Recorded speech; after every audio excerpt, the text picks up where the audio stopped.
সাবধান, ফের বৃষ্টির আশঙ্কা বাংলার 11 জেলায়। কড়া নাড়ছে গরমও, জেনে নিন পূর্বাভাস। তো ফের কবে কখন থেকে বাংলার কোন 11টি জেলায় বৃষ্টি হওয়ার পূর্বাভাস দিয়েছে আলিপুর আবহাওয়া দফতর। এই বৃষ্টি আগামী কতদিন পর্যন্ত চলতে পারে আরও বিস্তারিত রয়েছে, আরও বিস্তারিত জানিয়ে দেব। তাই অবশ্যই ভিডিওটিকে স্কিপ না করে সম্পূর্ণ দেখবেন।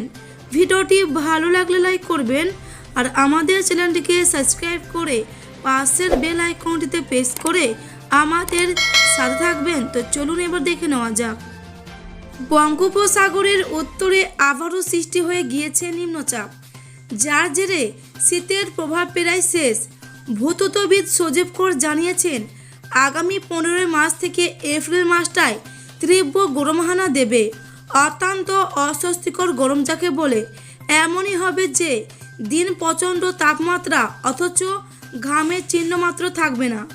রাতে কিন্তু তাপমাত্রা থাকবে বেশ কম, অর্থাৎ কিছুদিনের মধ্যে রাজস্থানের আমেজ শুরু বাংলায়। মহাদেশীয় তাপমাত্রা বলা হয় এই আবহাওয়াকে।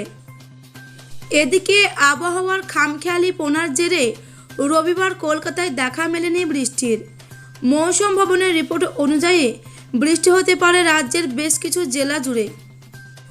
আগামী 24 ঘন্টা অর্থাৎ 2 মার্চ বুধবার পশ্চিমের 4 জেলা পুরুলিয়া, ঝাড়গ্রাম, পশ্চিম মেদিনীপুর এবং বাঁকুড়া জেলায় বজ্র বিদ্যুৎ সহ হালকা বৃষ্টি হতে পারে।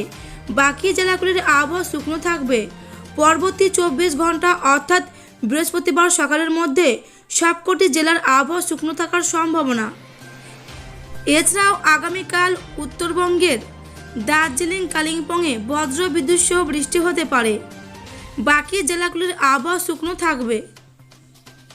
আবহাওয়া দফতর জানিয়েছে, দক্ষিণ পূর্ব বঙ্গোপসাগর এবং সংলগ্ন ভারত মহাসাগরের উপরে একটি নিম্নচাপ অবস্থান করছে, যা ক্রমে স্পষ্ট হবে এবং আগামী 3 দিনে শ্রীলঙ্কা উপকূলের দিকে অগ্রসর হবে। তবে এর প্রভাবে 3 ও 4 মার্চ বিচ্ছিন্নভাবে ভারী বৃষ্টি হতে পারে তামিলনাড়ু, পুদুচেরি এবং করাইকালে।